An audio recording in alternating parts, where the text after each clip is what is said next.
నమస్తే అండి.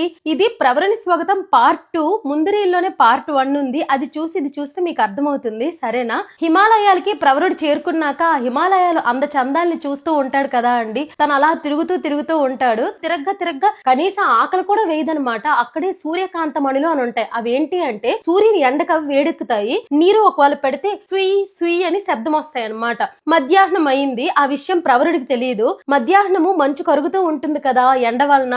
కరుగుతూ ఉండే నీటి బిందువులు వచ్చి ఆ సూర్యకాంత రాళ్ళపై పడుతూ ఉంటవి సుయ్ అంటాయి కదా. ఆ శబ్దం విని అమ్మో మధ్యాహ్నం అయిపోయినట్టుంది, నేను ఇంటికెళ్ళి చేయవలసిన పనులు చాలా ఉన్నాయి, అగ్నిహోత్రం అవన్నీ చేయాలి, సంధ్యావందనం అన్ని ఉన్నాయి కదా, ఇంక నేను వెళ్ళిపోతాను, ఏముందిలే రేపైనా వచ్చి చూడొచ్చు, పసరుంది కదా అని అనుకుంటారనమాట. కానీ తనకి తెలియని విషయం ఏంటి అంటే తన కాళ్ళకుండే పసరు ఆ మంచు వలన కరిగిపోయి ఉంటుంది. ఇంకా సరే మా ఇంటికి వెళ్దామని తను ఇంకా వెళ్ళబోతూ ఉండంగానే తను ఎగరలేకపోతారనమాట. ఏమైంది అని చూసుకునేసరికి కాళ్ళకి పసరలేదు. అమ్మో ఎంత పని అయిపోయింది, దైవం నిర్ణయించిన దాన్ని ఎవ్వరూ ఆపలేరు కదా. అరుణాస్పదపురం ఎక్కడుంది, హిమాలయాలు ఎక్కడుంది, నేను అసలు ఆలోచించకుండా ఎంత దూరం రావచ్చినా నాకు ఈ తోవ కూడా తెలియదు, మార్గం తెలియదు, ఎలా వెళ్లాలో తెలియట్లేదు, దేవుడా నాకు ఏంటి శిక్ష అని బాధపడుతూ ఉంటారు. అసలు నేను ఎలా వెళ్ళాలి ఏంటి, ఇక్కడ చూస్తే నాకు ఎవ్వరూ కనిపించట్లేదు, అక్కడ నేను ఒక్క క్షణం కనిపించకపోతే మా నాన్న ఊరంతా వెతుకుతారు, మా తల్లి నన్ను 3 పూట్ల బయటికి వెళ్లకుండా కాపాడుకుంటూ ఉంటుంది, నా భార్య నేను ఏం చెప్తే ఆ పనులు చేసి ఎంతో అనుకూలవతిగా ఉంటుంది, నా శిష్యులు నేను కనిపించకపోతే చాలా ఏడుస్తారు,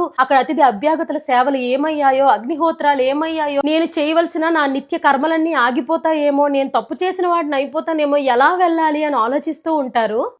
మన తెలుగు పాఠంలో మనకి ఇక్కడ వరకే ఉంటుందండి. తన హిమాలయాల్లో చిక్కుకుపోయినంత వరకే తన కంగారు పడుతూ ఉంటారు, ఇంట్లో వాళ్ళు ఎంత ఏడుస్తున్నారో అని తిని కూడా బాధపడుతూ ఉంటారు ఎలా వెళ్ళాలని. తర్వాత ఏం జరుగుతుంది అంటే ఇంతటి హిమాలయాల్లో చాలా మునులు, అప్సరసలు, గంధర్వులు ఎంతో మంది తిరుగుతూ ఉంటారు. నేను వారి కోసం వెతికితే ఎవరికో ఒకరికి మార్గం అడుగుతాను, ఇలా నేను ఏడుస్తూ కూర్చుంటే అవ్వదు కదా అని మొత్తం తిరుగుతూ ఉంటారనమాట. తిరుగుతూ ఉంటే వరుదిని అని ఒక అప్సరస కన్య కనిపిస్తుంది. కనిపించగానే తనకు వెళ్ళి చెప్తారు, నేను ఇలాగా అరుణాస్పదపురం నుండి వచ్చాను, నేను ఇలా ఇక్కడ చిక్కుకుపోయాను, ఎలా వెళ్ళాలి అని తను అడుగుతారు. కానీ తను మాత్రం ఈయన అందాన్ని చూసి మోహిస్తుంది అనమాట. తనను కోరుకుంటది, నాకు నువ్వు కావాలి అని చెప్పి తన మీద పడిపోవడం అట్లాంటి పనులన్నీ చేస్తూ ఉంటారు. ఇంకా ఆ వరుదిని పట్టించుకోకుండా అగ్నిదేవుడిని దృఢ సంకల్పంతో ప్రార్థిస్తారు.